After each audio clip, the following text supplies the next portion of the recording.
आप सुन रहे हैं जगत गुरु तत्वदर्शी संत रामपाल जी महाराज द्वारा लिखित पुस्तक ज्ञान गंगा का पेज नंबर 23। परमेश्वर कबीर साहेब के असंख्य ब्रह्मांडों का लघु चित्र दिया गया है, जिसे आप पुस्तक में देख सकते हैं।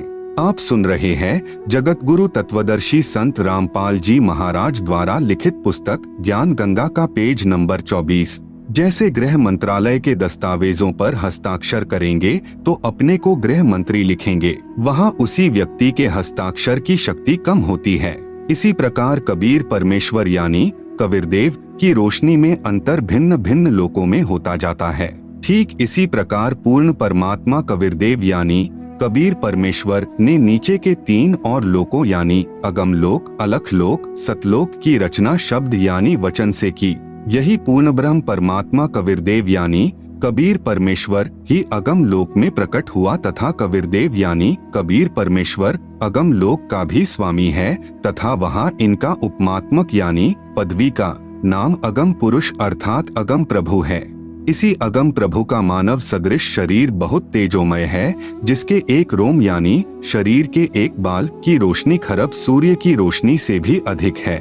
यह पूर्ण परमात्मा कबीरदेव यानी कबीर परमेश्वर अलख लोक में प्रकट हुआ तथा स्वयं ही अलख लोक का भी स्वामी है तथा उपमात्मक यानी पदवी का नाम अलख पुरुष भी इसी परमेश्वर का है तथा इस पूर्ण प्रभु का मानव सदृश शरीर तेजोमय स्वर ज्योति यानी स्वयं प्रकाशित है। एक रोम यानी शरीर के एक बाल की रोशनी अरब सूर्यों के प्रकाश से भी ज्यादा है। यही पूर्ण प्रभु सतलोक में प्रकट हुआ तथा सतलोक का भी अधिपति यही है। इसलिए इसी का उपमात्मक यानी पदवी का नाम सतपुरुष यानी अविनाशी प्रभु है।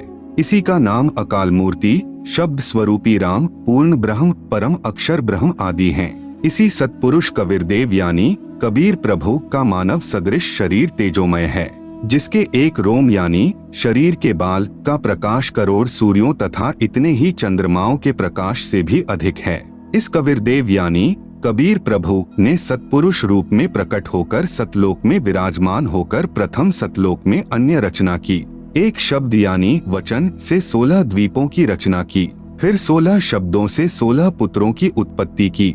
एक मानसरोवर की रचना की जिसमें अमृत भरा। 16 पुत्रों के नाम हैं नंबर 1 कूर्म, नंबर 2 ज्ञानी, नंबर 3 विवेक, नंबर 4 तेज, नंबर 5 सहज, नंबर 6 संतोष, नंबर 7 सुरति, नंबर 8 आनंद, नंबर 9 क्षमा, नंबर 10 निष्काम, नंबर 11 जलरंगी, नंबर 12 अचिंत, नंबर 13 प्रेम, नंबर 14 दयाल, नंबर 15 धैर्य, नंबर 16 योग संतायन अर्थात योगजीत। सतपुरुष कबीरदेव ने अपने पुत्र अचिंत को सत्यलोक की अन्य रचना का भार सौंपा तथा शक्ति प्रदान की। अचिंत ने अक्षर पुरुष यानी परब्रह्म की शब्द से उत्पत्ति की तथा कहा कि मेरी मदद करना।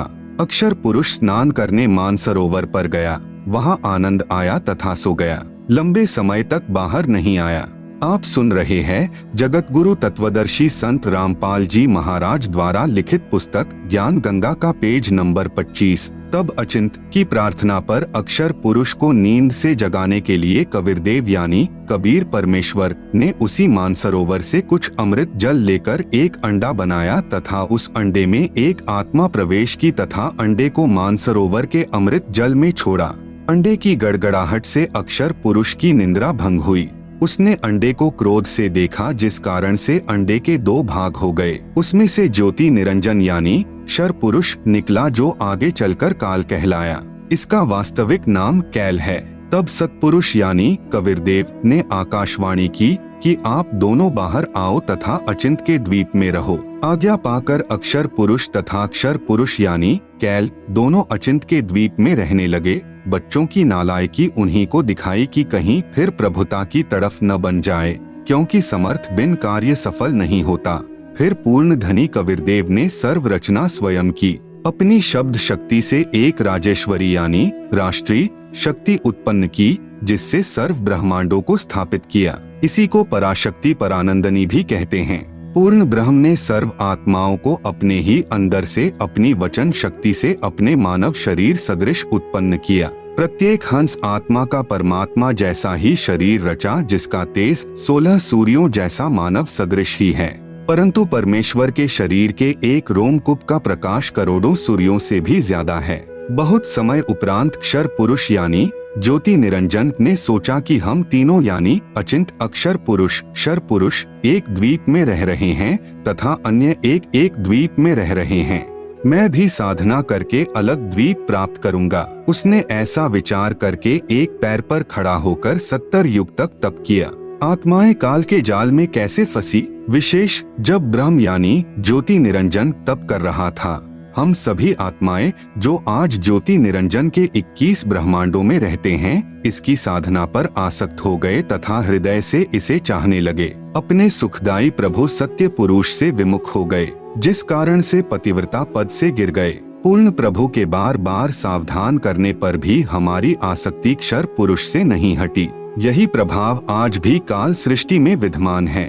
जैसे नौजवान बच्चे फिल्म स्टारों यानी अभिनेताओं तथा अभिनेत्रियों की बनावटी अदाओं तथा अपने रोजगार उद्देश्य से कर रहे भूमिका पर अति आसक्त हो जाते हैं, रोकने से नहीं रुकते। यदि कोई अभिनेता या अभिनेत्री निकटवर्ती शहर में आ जाए तो देखें, उन नादान बच्चों की भीड़ केवल दर्शन करने के लिए बहुसंख्या में एकत्रित हो जाती है। लेना एक न देने दो, रोजी रोटी अभिनेता कमा रहे हैं, नौजवान बच्चे लुट रहे हैं। माता पिता कितना ही समझाएं किंतु बच्चे नहीं मानते। कहीं न कहीं, कभी न कभी लुक छिप कर जाते ही रहते हैं। पूर्ण ब्रह्म कबीरदेव यानी कबीर प्रभु ने क्षर पुरुष से पूछा कि बोलो क्या चाहते हो। उसने कहा कि पिताजी, यह स्थान मेरे लिए कम है, मुझे अलग से द्वीप प्रदान करने की कृपा करें। हक्का कबीर यानी सत कबीर ने उसे 21 ब्रह्मांड प्रदान कर दिए। कुछ समय उपरांत ज्योति निरंजन ने सोचा इसमें कुछ रचना करनी चाहिए। खाली ब्रह्मांड यानी लाट किस काम के, यह विचार कर 70 युग तप करके पूर्ण परमात्मा कबीरदेव यानी कबीर प्रभु से रचना सामग्री की याचना की। सत्पुरुष ने उसे 3 गुण तथा 5 तत्व प्रदान कर दिए, जिससे ब्रह्म यानी ज्योति निरंजन ने अपने ब्रह्मांडों में कुछ रचना की। आप सुन रहे हैं जगत गुरु तत्वदर्शी संत रामपाल जी महाराज द्वारा लिखित पुस्तक ज्ञान गंगा का पेज नंबर 26। फिर सोचा कि इसमें जीव भी होने चाहिए, अकेले का दिल नहीं लगता। यह विचार करके 64 युग तक फिर तप किया। पूर्ण परमात्मा कबीरदेव के पूछने पर बताया कि मुझे कुछ आत्मा दे दो, मेरा अकेले का दिल नहीं लग रहा। तब सत्पुरुष कबीरअग्नि यानी कबीर परमेश्वर ने कहा कि ब्रह्म, तेरे तप के प्रतिफल में मैं तुझे और ब्रह्मांड दे सकता हूँ, परंतु मेरी आत्माओं को किसी भी जप तप साधना के फल रूप में नहीं दे सकता। हाँ, यदि कोई स्वेच्छा से तेरे साथ जाना चाहे तो वह जा सकता है। युवा कबीर यानी समर्थ कबीर के वचन सुनकर ज्योति निरंजन हमारे पास आया। हम सभी हंस आत्मा पहले से ही उस पर आसक्त थे। हम उसे चारों तरफ से घेर कर खड़े हो गए। ज्योति निरंजन ने कहा कि मैंने पिताजी से अलग 21 ब्रह्मांड प्राप्त किए हैं, वहाँ नाना प्रकार के रमणीय स्थल बनाए हैं, क्या आप मेरे साथ चलोगे? हम सभी हंसों ने, जो आज 21 ब्रह्मांडों में परेशान हैं, कहा कि हम तैयार हैं, यदि पिताजी आज्ञा दें। तब क्षर पुरुष पूर्ण ब्रह्म महान कबीर यानी समर्थ कबीर प्रभु के पास गया तथा सर्व वार्ता कही। तब कबीरअग्नि यानी कबीर परमेश्वर ने कहा कि मेरे सामने स्वीकृति देने वाले को आज्ञा दूंगा। क्षर पुरुष तथा परम अक्षर पुरुष यानी कबीरमित औजा यानी कबीर, अमित औजा यानी जिसकी शक्ति का कोई वार नहीं, वह कबीर, दोनों हम सभी हंसात्माओं के पास आए। सत कबीरदेव ने कहा कि जो हंस आत्मा ब्रह्म के साथ जाना चाहता है, हाथ ऊपर करके स्वीकृति दे। अपने पिता के सामने किसी की हिम्मत नहीं हुई, किसी ने स्वीकृति नहीं दी। बहुत समय तक सन्नाटा छाया रहा। तत्पश्चात एक हंस आत्मा ने साहस किया तथा कहा कि पिताजी, मैं जाना चाहता हूँ। फिर तो उसकी देखा देखी, जो आज काल यानी ब्रह्म के 21 ब्रह्मांडों में फंसी हैं, हम सभी आत्माओं ने स्वीकृति दे दी। परमेश्वर कबीर जी ने ज्योति निरंजन से कहा कि आप अपने स्थान पर जाओ। जिन्होंने तेरे साथ जाने की स्वीकृति दी है, मैं उन सर्वहंस आत्माओं को आपके पास भेज दूंगा। ज्योति निरंजन अपने 21 ब्रह्मांडों में चला गया। उस समय तक यह 21 ब्रह्मांड सतलोक में ही थे। तत्पश्चात पूर्ण ब्रह्म ने सर्वप्रथम स्वीकृति देने वाले हंस को लड़की का रूप दिया, परंतु स्त्री इंद्री नहीं रची तथा सर्व आत्माओं को जिन्होंने ज्योति निरंजन यानी ब्रह्म के साथ जाने की सहमति दी थी, उस लड़की के शरीर में प्रवेश कर दिया तथा उसका नाम आष्ट्रा यानी आदि माया प्रकृति देवी दुर्गा पड़ा तथा सत्य पुरुष ने कहा कि पुत्री, मैंने तेरे को शब्द शक्ति प्रदान कर दी है, जितने जीव ब्रह्म कहे आप उत्पन्न कर देना। पूर्ण ब्रह्म कबीरदेव यानी कबीर साहेब अपने पुत्र सहज दास के द्वारा प्रकृति को क्षर पुरुष के पास भिजवा दिया। सहज दास जी ने ज्योति निरंजन को बताया कि पिताजी ने इस बहन के शरीर में उन सर्व आत्माओं को प्रवेश कर दिया है जिन्होंने आपके साथ जाने की सहमति व्यक्त की थी तथा इसको पिताजी ने वचन शक्ति प्रदान की है। आप जितने जीव चाहोगे प्रकृति अपने शब्द से उत्पन्न कर देगी। यह कहकर सहजदास वापस अपने द्वीप में आ गया। युवा होने के कारण लड़की का रंगरूप निखरा हुआ था। ब्रह्म के अंदर विषय वासना उत्पन्न हो गई तथा प्रकृति देवी के साथ अभद्र गति विधि प्रारंभ की। आप सुन रहे हैं जगत गुरु तत्वदर्शी संत रामपाल जी महाराज द्वारा लिखित पुस्तक ज्ञान गंगा का पेज नंबर 27। तब दुर्गा ने कहा कि ज्योति निरंजन मेरे पास पिताजी की प्रदान की हुई शब्द शक्ति है। आप जितने प्राणी कहोगे मैं वचन से उत्पन्न कर दूंगी। आप मैथुन परंपरा शुरू मत करो। आप भी उसी पिता के शब्द से अंडे से उत्पन्न हुए हो तथा मैं भी उसी परमपिता के वचन से ही बाद में उत्पन्न हुई हूँ।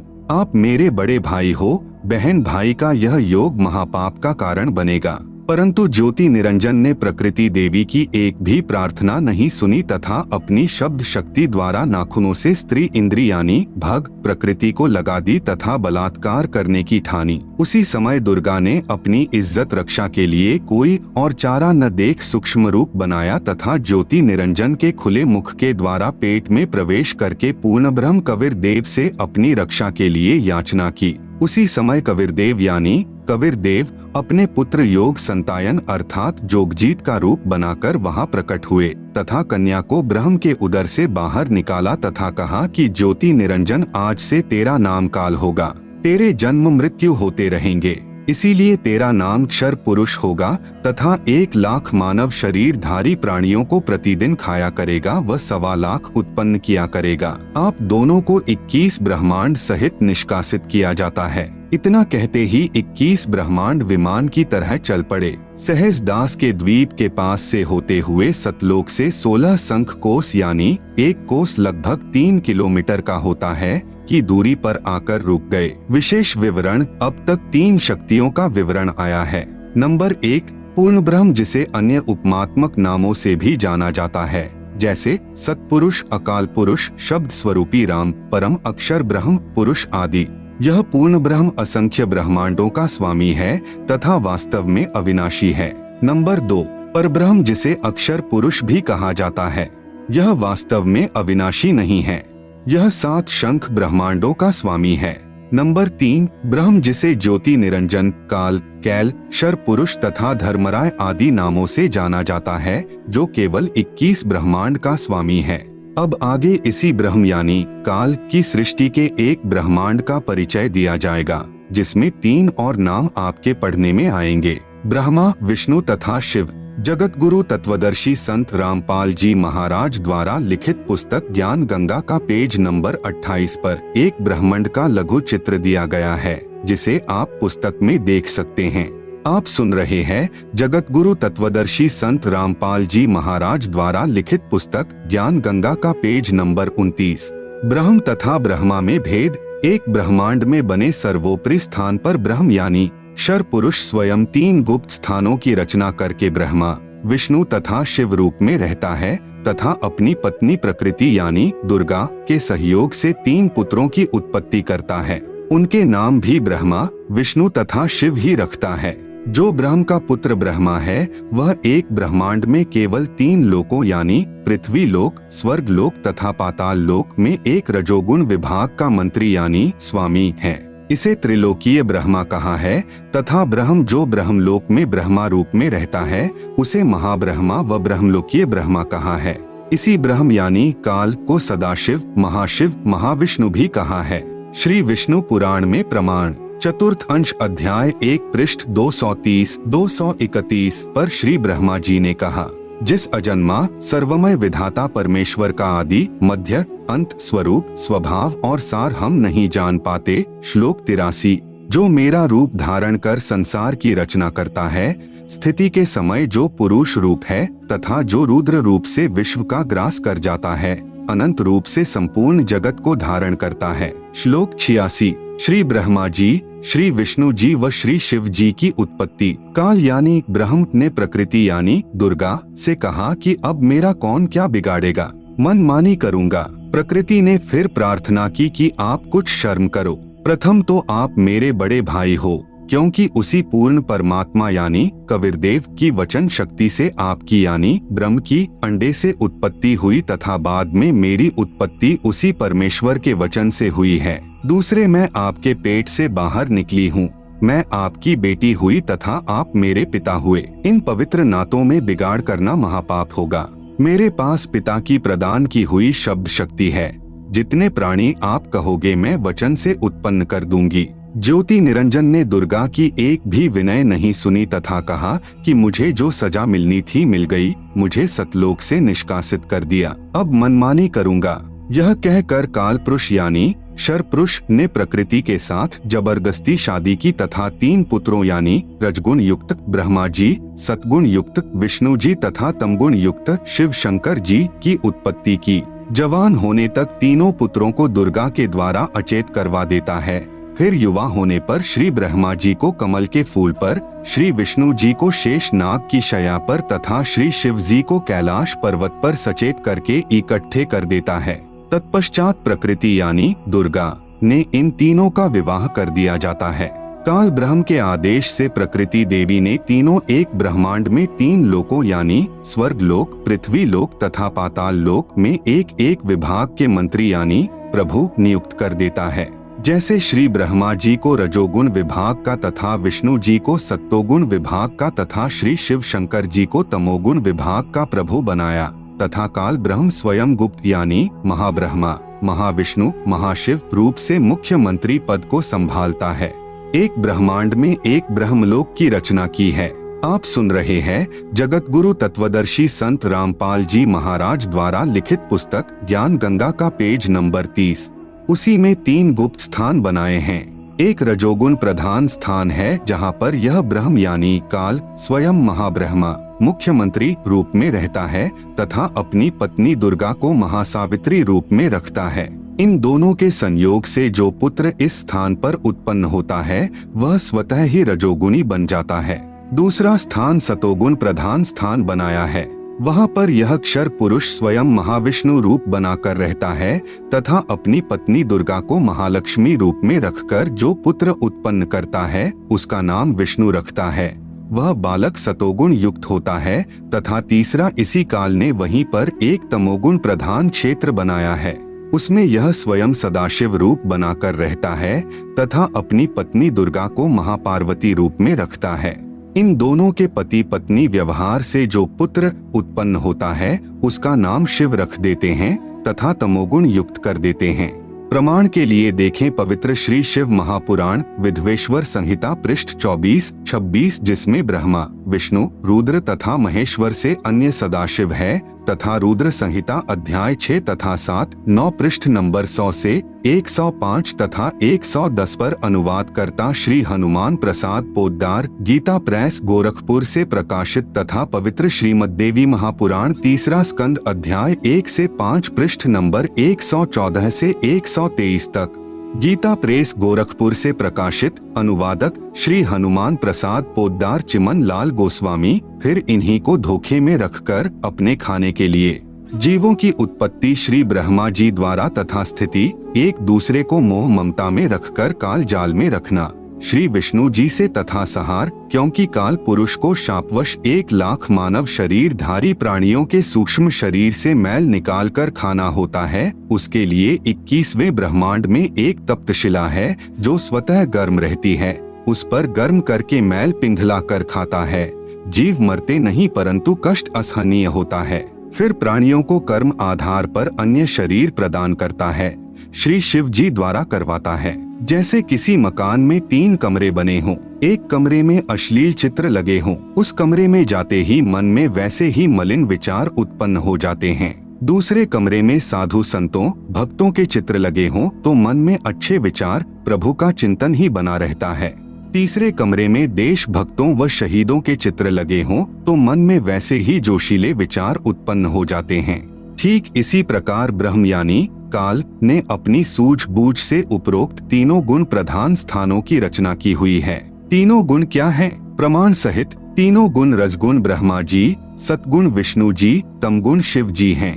ब्रह्म यानी काल तथा प्रकृति यानी दुर्गा से उत्पन्न हुए हैं तथा तीनों नाशवान हैं। प्रमाण गीता प्रेस गोरखपुर से प्रकाशित श्री शिव महापुराण जिसके संपादक हैं श्री हनुमान प्रसाद पोद्दार, पृष्ठ संख्या 24 से 26 विधवेश्वर संहिता तथा पृष्ठ 110 अध्याय 9 रुद्र संहिता। इस प्रकार ब्रह्मा विष्णु तथा शिव तीनों देवताओं में गुण हैं, परंतु शिव यानी ब्रह्म काल गुणातीत कहा गया है। आप सुन रहे हैं जगत गुरु तत्वदर्शी संत रामपाल जी महाराज द्वारा लिखित पुस्तक ज्ञान गंगा का पेज नंबर 31। दूसरा प्रमाण गीता प्रेस गोरखपुर से प्रकाशित श्रीमद् देवी भागवत पुराण जिसके संपादक हैं श्री हनुमान प्रसाद पोद्दार, चिमन लाल गोस्वामी। तीसरा स्कंद अध्याय 5 पृष्ठ 123। भगवान विष्णु ने दुर्गा की स्तुति की, कहा कि मैं यानी विष्णु ब्रह्मा तथा शंकर तुम्हारी कृपा से विद्यमान हैं। हमारा तो आविर्भाव यानी जन्म तथा तिरोभाव यानी मृत्यु होती है। हम नित्य यानी अविनाशी नहीं हैं। तुम ही नित्य हो, जगत जननी हो, प्रकृति और सनातनी देवी हो। भगवान शंकर ने कहा, यदि भगवान ब्रह्मा तथा भगवान विष्णु तुम ही से उत्पन्न हुए हैं तो उनके बाद उत्पन्न होने वाला मैं तमोगुणी लीला करने वाला शंकर क्या तुम्हारी संतान नहीं हुआ? अर्थात मुझे भी उत्पन्न करने वाली तुम ही हो। इस संसार की सृष्टि स्थिति संहार में तुम्हारे गुण सदा सर्वदा हैं। इन्हीं तीनों गुणों से उत्पन्न हम ब्रह्मा विष्णु तथा शंकर नियमानुसार कार्य में तत्पर रहते हैं।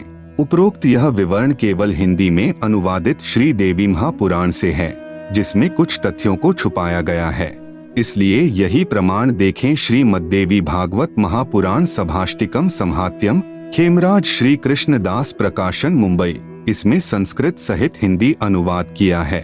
तीसरा स्कंद अध्याय 4 पृष्ठ 10 श्लोक 42। ब्रह्मा अहम ईश्वरः फिलते प्रभावात् सर्वे वयम जनियुता न यदा तु नित्याः के अन्ये सुराः शतमख प्रमुखाः च नित्या नित्या त्वमेव जननी प्रकृतिः पुराणा। हिंदी अनुवाद, हे मात ब्रह्मा मैं तथा शिव तुम्हारे ही प्रभाव से जन्मवान हैं, नित्य नहीं हैं, अर्थात हम अविनाशी नहीं हैं। फिर अन्य इंद्रादि दूसरे देवता किस प्रकार नित्य हो सकते हैं? तुम ही अविनाशी हो, प्रकृति तथा सनातनी देवी हो। पृष्ठ 11-12 अध्याय 5 श्लोक 8। यदि दयार्ग्रमना न सदाम्बिके कथमेहम विहितः च तमोगुणः कमलजश्च रजोगुण संभवः सुविहितः किमु सत्वगुणो हरियः। अनुवाद भगवान शंकर बोले, हे मात यदि हमारे ऊपर आप दयायुक्त हो तो मुझे तमोगुण क्यों बनाया? कमल से उत्पन्न ब्रह्मा को रजोगुण किस लिए बनाया तथा विष्णु को सतगुण क्यों बनाया? अर्थात जीवों के जन्म मृत्यु रूपी दुष्कर्म में क्यों लगाया? श्लोक 12। रमे से स्वप्तिम पुरुषम सदा तव गतिम न ही वह विद्म शिवे। हिंदी अपने पति पुरुष अर्थात काल भगवान के साथ सदा भोग विलास करती रहती हो, आपकी गति कोई नहीं जानता। निष्कर्ष उपरोक्त प्रमाणों से प्रमाणित हुआ कि रजगुण ब्रह्मा, सतगुण विष्णु तथा तमगुण शिव है, ये तीनों नाशवान है। दुर्गा का पति ब्रह्म यानी काल है, यह उसके साथ भोग विलास करता है।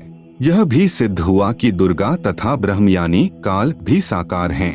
ब्रह्म यानी काल की अव्यक्त रहने की प्रतिज्ञा। सूक्ष्म वेद से शेष सृष्टि रचना।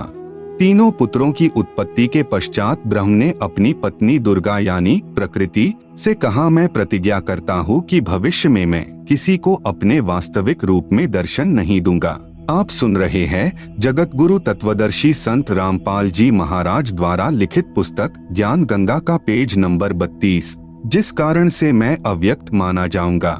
दुर्गा से कहा कि आप मेरा भेद किसी को मत देना, मैं गुप्त रहूंगा।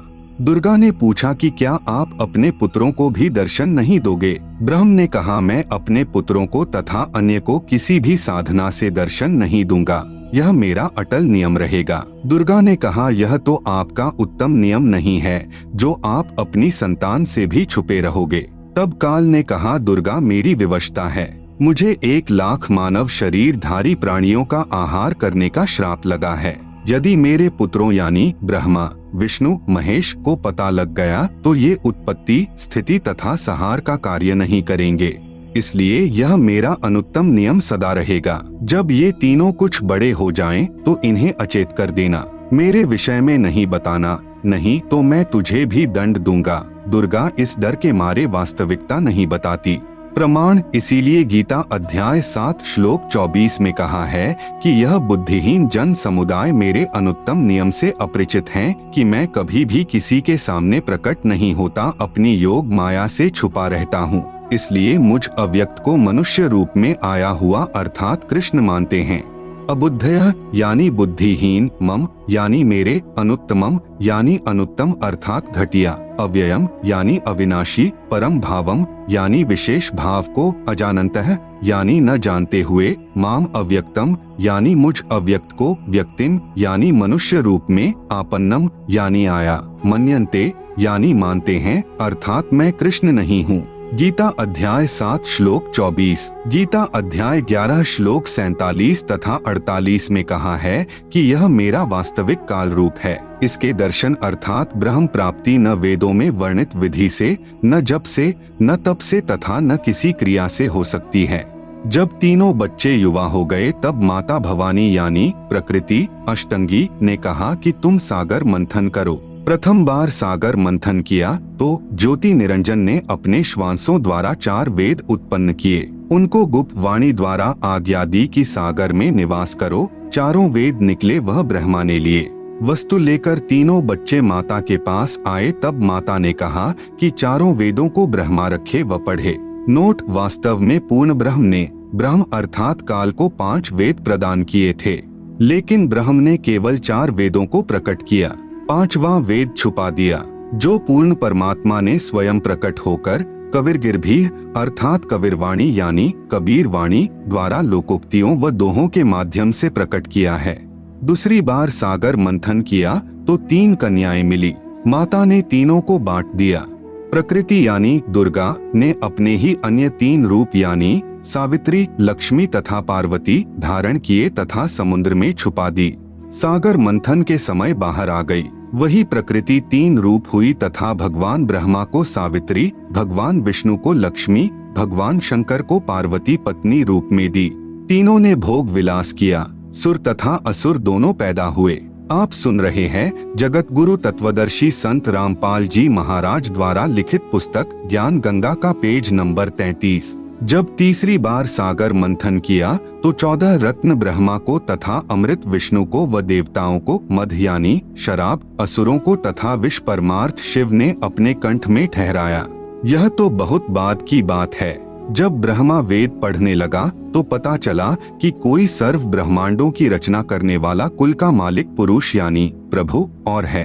तब ब्रह्मा जी ने विष्णु जी व शंकर जी को बताया कि वेदों में वर्णन है कि सृजनहार कोई और प्रभु है, परंतु वेद कहते हैं कि भेद हम भी नहीं जानते। उसके लिए संकेत है कि किसी तत्वदर्शी संत से पूछो।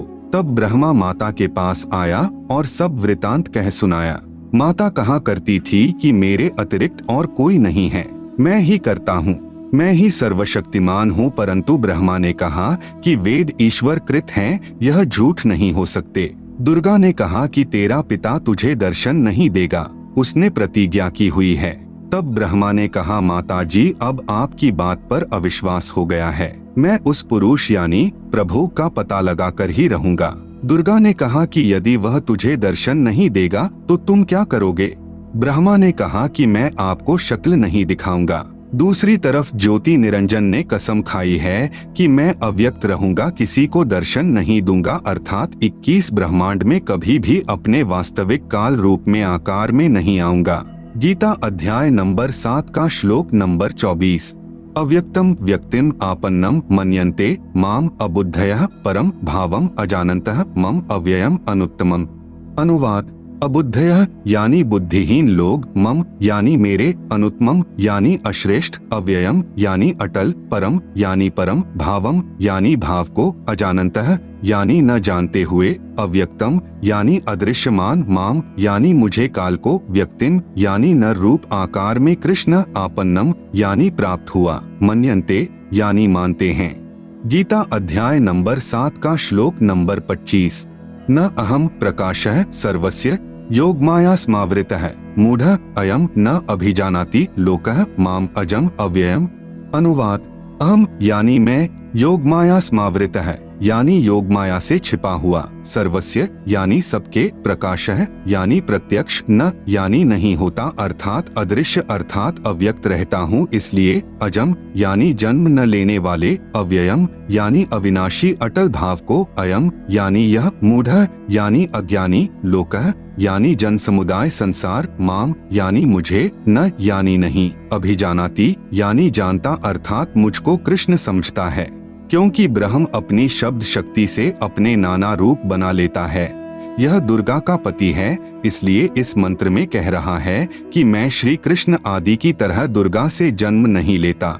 ब्रह्मा का अपने पिता यानी काल ब्रह्म की प्राप्ति के लिए प्रयत्न। तब दुर्गा ने ब्रह्मा जी से कहा कि अलख निरंजन तुम्हारा पिता है, परंतु वह तुम्हें दर्शन नहीं देगा। ब्रह्मा ने कहा कि मैं दर्शन करके ही लौटूंगा। माता ने पूछा कि यदि तुझे दर्शन नहीं हुए तो क्या करेगा? ब्रह्मा ने कहा मैं प्रतिज्ञा करता हूँ, यदि पिता के दर्शन नहीं हुए तो मैं आपके समक्ष नहीं आऊंगा। आप सुन रहे हैं जगत गुरु तत्वदर्शी संत रामपाल जी महाराज द्वारा लिखित पुस्तक ज्ञान गंगा का पेज नंबर 34। यह कहकर ब्रह्मा जी व्याकुल होकर उत्तर दिशा की तरफ चल दिया, जहाँ अंधेरा ही अंधेरा है। वहाँ ब्रह्मा ने 4 युग तक ध्यान लगाया परंतु कुछ भी प्राप्ति नहीं हुई। काल ने आकाशवाणी की कि जीव उत्पत्ति क्यों नहीं की। भवानी ने कहा कि आपका ज्येष्ठ पुत्र ब्रह्मा जिद करके आपकी तलाश में गया है। ब्रह्मा के बिना जीव उत्पत्ति का सब कार्य असंभव है। ब्रह्म यानी काल ने कहा उसे वापस बुला लो, मैं उसे दर्शन नहीं दूंगा। तब दुर्गा यानी प्रकृति ने अपनी शब्द शक्ति से गायत्री नाम की लड़की उत्पन्न की तथा उसे ब्रह्मा को लौटा लाने को कहा। गायत्री ब्रह्मा जी के पास गई परंतु ब्रह्मा जी समाधि लगाए हुए थे, उन्हें कोई आभास ही नहीं था कि कोई आया है। तब आदि कुमारी यानी प्रकृति ने गायत्री को ध्यान द्वारा बताया कि इसके चरण स्पर्श कर। तब गायत्री ने ऐसा ही किया। ब्रह्मा जी का ध्यान भंग हुआ तो क्रोधवश बोले कि कौन पापिन है जिसने मेरा ध्यान भंग किया है, मैं तुझे श्राप दूंगा। गायत्री कहने लगी कि मेरा दोष नहीं है, पहले मेरी बात सुनो तब श्राप देना। मेरे को माता ने तुम्हें लौटा लाने को कहा है, क्योंकि आपके बिना जीव उत्पत्ति नहीं हो सकती। ब्रह्मा ने कहा कि मैं कैसे जाऊं, पिताजी के दर्शन हुए नहीं, ऐसे जाऊं तो मेरा उपहास होगा। यदि आप माता जी के समक्ष यह कह दें कि ब्रह्मा को पिता यानी ज्योति निरंजन के दर्शन हुए हैं, मैंने अपनी आंखों से देखा है, तो मैं आपके साथ चलूं। तब गायत्री ने कहा कि आप मेरे साथ संभोग यानी सेक्स करोगे तो मैं आपकी झूठी साक्षी यानी गवाही भरूंगी। तब ब्रह्मा ने सोचा कि पिता के दर्शन हुए नहीं, वैसे जाऊं तो माता के सामने शर्म लगेगी और चारा नहीं दिखाई दिया। फिर गायत्री से रति क्रिया यानी संभोग की। तब गायत्री ने कहा कि क्यों न एक गवाह और तैयार किया जाए। ब्रह्मा ने कहा बहुत ही अच्छा है। तब गायत्री ने शब्द शक्ति से एक लड़की यानी पुहपवती नाम की पैदा की तथा उससे दोनों ने कहा कि आप गवाही देना कि ब्रह्मा ने पिता के दर्शन किए हैं। तब पुहपवती ने कहा कि मैं क्यों झूठी गवाही दूं? हाँ, यदि ब्रह्मा मेरे से रति क्रिया यानी संभोग करे तो गवाही दे सकती हूँ। गायत्री ने ब्रह्मा को समझाया यानी उकसाया कि और कोई चारा नहीं है। तब ब्रह्मा ने पुहपवती से संभोग किया तो तीनों मिलकर आदि माया यानी प्रकृति के पास आए। दोनों देवियों ने उपरोक्त शर्त इसलिए रखी थी कि यदि ब्रह्मा माता के सामने हमारी झूठी गवाही को बता देगा तो माता हमें श्राप दे देगी, इसलिए उसे भी दोषी बना लिया। यहाँ महाराज गरीब दास जी कहते हैं कि दास गरीब यह चूक धुरोधुर। भावार्थ, इस काल यानी ब्रह्म के लोक में यह बुराई प्रारंभ से ही है तथा यहाँ काल के लोक में देवता भी बुराई से अछूते नहीं हैं। जैसे श्री विष्णु जी ने जालंधर राक्षस की पतिव्रता पत्नी तुलसी के साथ धोखा करके उसके साथ रति क्रिया यानी सेक्स करके उसका पतिव्रता भंग किया, भगवान शिव ने भी श्री विष्णु द्वारा मोहिनी रूप धारण करने पर उसके साथ संभोग यानी सेक्स करने के उद्देश्य से उसका हाथ पकड़ा।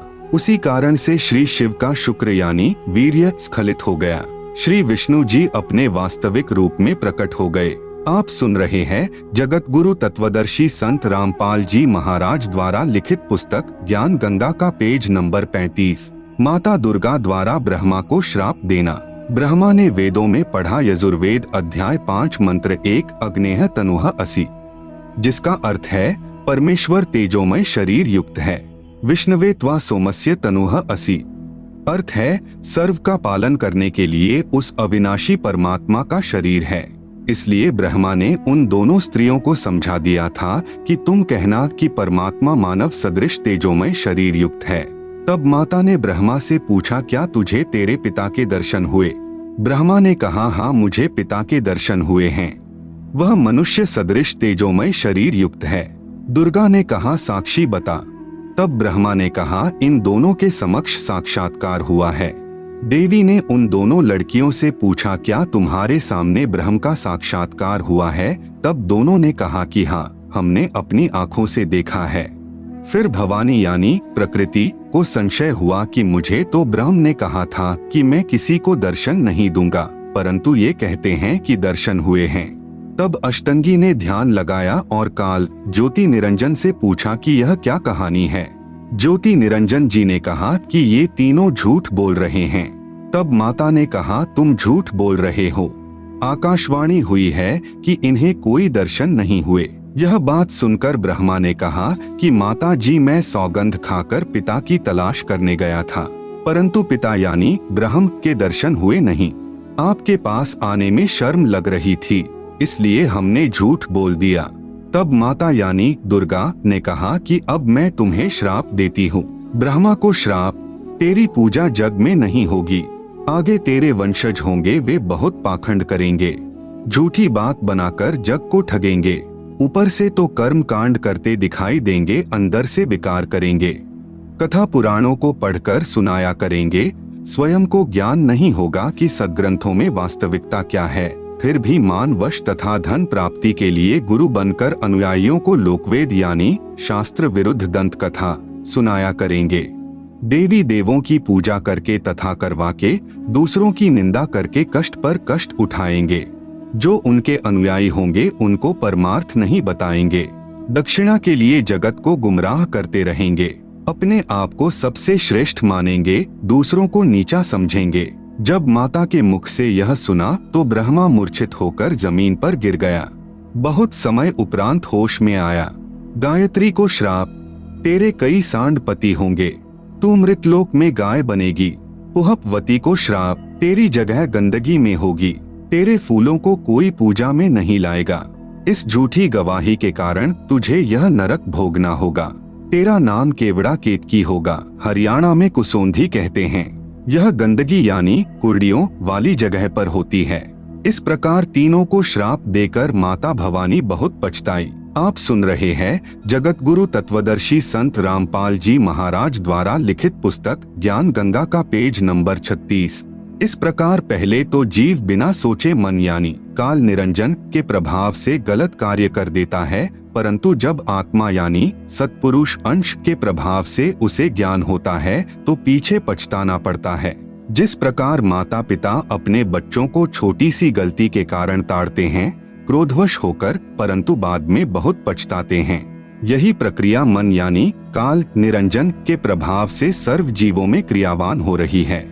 हाँ, यहाँ एक बात विशेष है कि निरंजन यानी काल ब्रह्म ने भी अपना कानून बना रखा है कि यदि कोई जीव किसी दुर्बल जीव को सताएगा तो उसे उसका बदला देना पड़ेगा।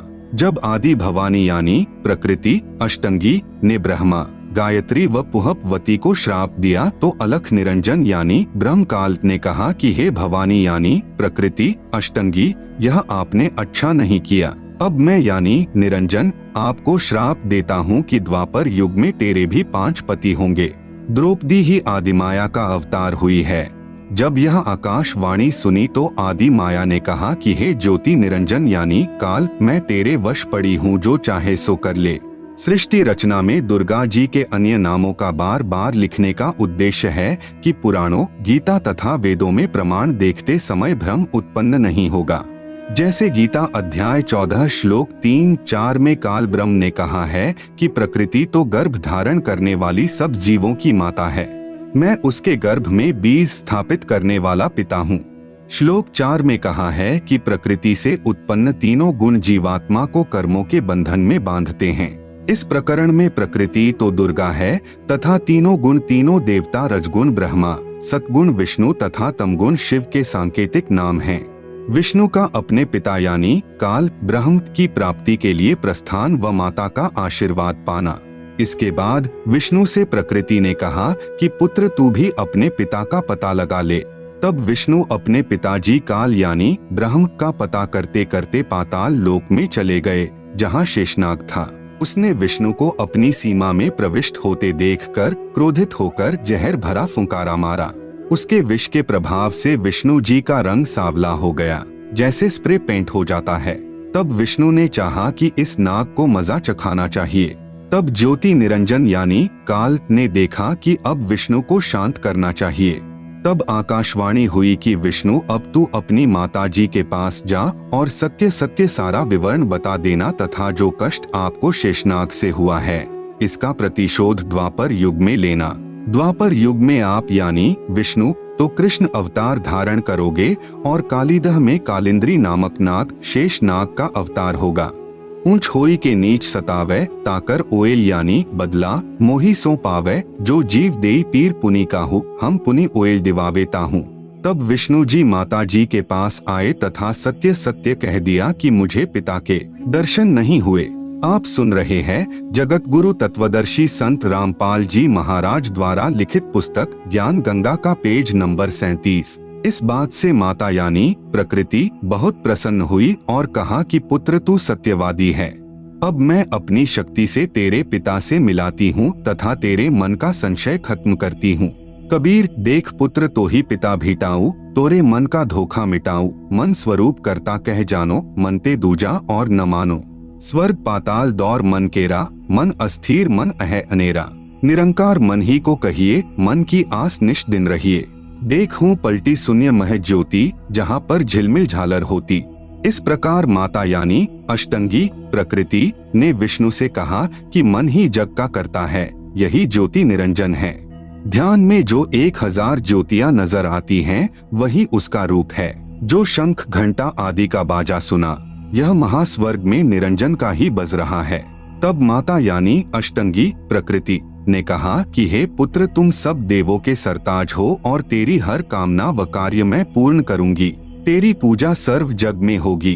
आपने मुझे सच सच बताया है। काल के 21 ब्रह्मांडों के प्राणियों की विशेष आदत है कि अपनी व्यर्थ महिमा बनाता है। जैसे दुर्गा जी श्री विष्णु जी को कह रही है कि तेरी पूजा जग में होगी, मैंने तुझे तेरे पिता के दर्शन करा दिए। दुर्गा ने केवल प्रकाश दिखाकर श्री विष्णु जी को बहका दिया। श्री विष्णु जी भी प्रभु की यही स्थिति अपने अनुयायियों को समझाने लगे कि परमात्मा का केवल प्रकाश दिखाई देता है, परमात्मा निराकार है। इसके बाद आदि भवानी रुद्र यानी महेश जी के पास गई तथा कहा कि महेश तू भी कर ले अपने पिता की खोज। तेरे दोनों भाइयों को तो तुम्हारे पिता के दर्शन नहीं हुए, उनको जो देना था वह प्रदान कर दिया है, अब आप मांगो जो मांगना है। तब महेश ने कहा कि हे जननी, मेरे दोनों बड़े भाइयों को पिता के दर्शन नहीं हुए, फिर प्रयत्न करना व्यर्थ है। कृपा मुझे ऐसा वर दो कि मैं अमर यानी मृत्युंजय हो जाऊं। तब माता ने कहा कि यह मैं नहीं कर सकती, हाँ युक्ति बता सकती हूँ जिससे तेरी आयु सबसे लंबी बनी रहेगी। विधि योग समाधि है, इसलिए महादेव जी ज्यादातर समाधि में ही रहते हैं। इस प्रकार माता यानी अष्टंगी प्रकृति ने तीनों पुत्रों को विभाग बांट दिए। भगवान ब्रह्मा जी को काल लोक में 184 के चोले यानी शरीर रचने यानी बनाने का अर्थात रजोगुण प्रभावित करके संतान उत्पत्ति के लिए विवश करके जीव उत्पत्ति कराने का विभाग प्रदान किया। भगवान विष्णु जी को इन जीवों के पालन पोषण कर्मानुसार करने तथा मोह ममता उत्पन्न करके स्थिति बनाए रखने का विभाग दिया। भगवान शिव शंकर यानी महादेव को संहार करने का विभाग प्रदान किया, क्योंकि इनके पिता निरंजन को 1 लाख मानव शरीरधारी जीव प्रतिदिन खाने पड़ते हैं। यहाँ पर मन में एक प्रश्न उत्पन्न होगा कि ब्रह्मा, विष्णु तथा शंकर जी से उत्पत्ति, स्थिति और संहार कैसे होता है? ये तीनों अपने अपने लोक में रहते हैं। जैसे आजकल संचार प्रणाली को चलाने के लिए उपग्रहों को ऊपर आसमान में छोड़ा जाता है। आप सुन रहे हैं जगत गुरु तत्वदर्शी संत रामपाल जी महाराज द्वारा लिखित पुस्तक ज्ञान गंगा का पेज नंबर 38, और वे नीचे पृथ्वी पर संचार प्रणाली को चलाते हैं। ठीक इसी प्रकार ये तीनों देव जहाँ भी रहते हैं, इनके शरीर से निकलने वाले सूक्ष्म गुण की तरंगे तीनों लोकों में अपने आप हर प्राणी पर प्रभाव बनाए रहती है। उपरोक्त विवरण एक ब्रह्मांड में ब्रह्म यानी काल की रचना का है। ऐसे ऐसे क्षर पुरुष यानी काल के 21 ब्रह्मांड हैं, परंतु क्षर पुरुष यानी काल स्वयं व्यक्त अर्थात वास्तविक शरीर रूप में सबके सामने नहीं आता। उसी को प्राप्त करने के लिए तीनों देवों यानी ब्रह्मा जी, विष्णु जी, शिव जी को वेदों में वर्णित विधि अनुसार भरसक साधना करने पर भी ब्रह्म यानी काल के दर्शन नहीं हुए। बाद में ऋषियों ने वेदों को पढ़ा, उसमें लिखा है कि अग्नेय तनूर असि, पवित्र यजुर्वेद अध्याय 1 मंत्र 15 परमेश्वर सशरीर है, तथा पवित्र यजुर्वेद अध्याय 5 मंत्र 1 में लिखा है कि अग्नेय तनूर असि विष्णवे त्वा सोमस्य तनूर असि। इस मंत्र में 2 बार वेद गवाही दे रहा है कि सर्वव्यापक सर्वपालन करता सत्पुरुष सशरीर है। पवित्र यजुर्वेद अध्याय 40 मंत्र 8 में कहा है कि कबीर मनीषी यानी जिस परमेश्वर की सर्व प्राणियों को चाह है, वह कबीर अर्थात कबीर है।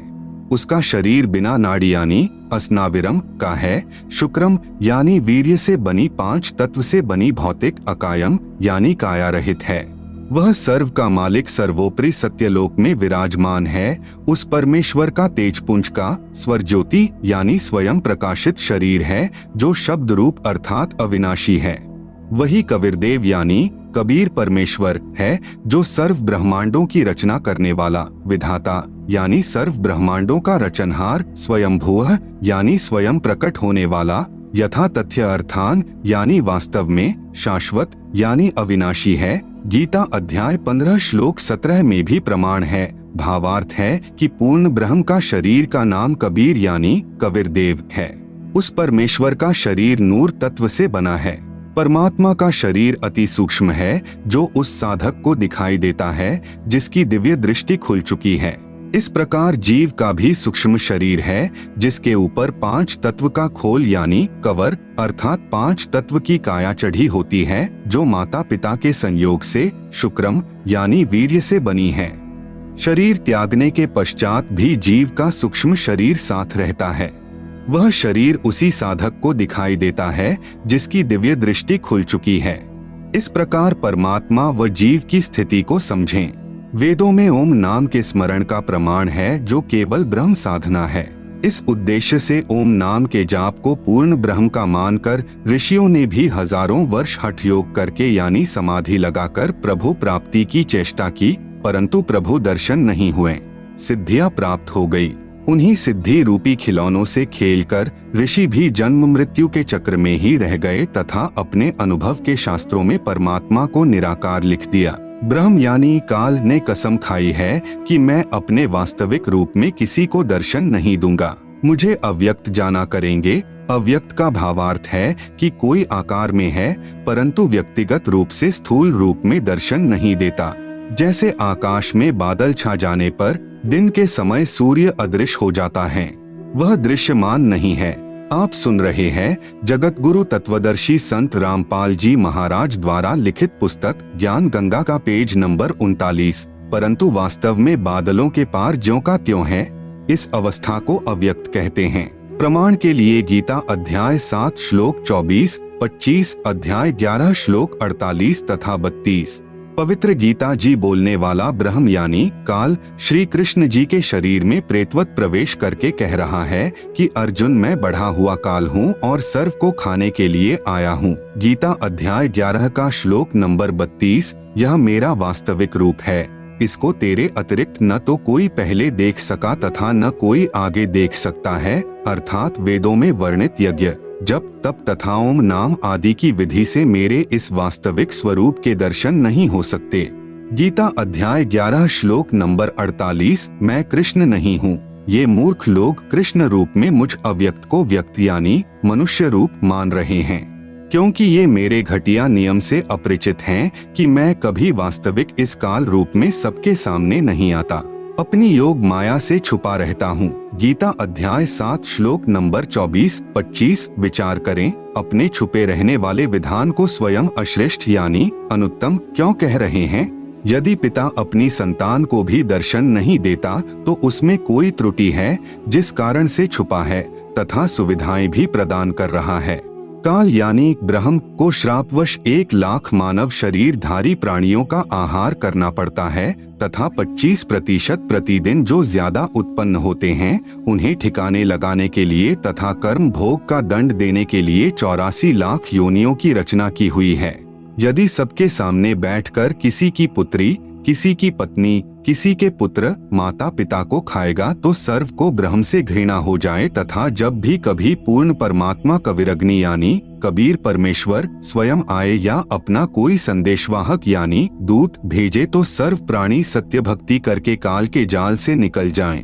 इसलिए धोखा देकर रखता है तथा पवित्र गीता अध्याय 7 श्लोक 18, 24, 25 में अपनी साधना से होने वाली मुक्ति यानी गति को भी अनुत्तमाम यानी अति अश्रेष्ठ कहा है तथा अपने विधान यानी नियम को भी अनुत्तम यानी अश्रेष्ठ कहा है। प्रत्येक ब्रह्मांड में बने ब्रह्मलोक में एक महास्वर्ग बनाया है। महास्वर्ग में एक स्थान पर नकली सतलोक, नकली अलख लोक, नकली अगम लोक तथा नकली अनामी लोक की रचना प्राणियों को धोखा देने के लिए प्रकृति यानी दुर्गा आदि माया द्वारा करवा रखी है। कबीर साहेब का एक शब्द है, कर नैनो दीदार महल में प्यारा है, में वाणी है कि काया भेद किया निर्वारा, यह सब रचना पिंड मंझारा है। माया अविगत जाल पसारा, सो कारीगर भारा है।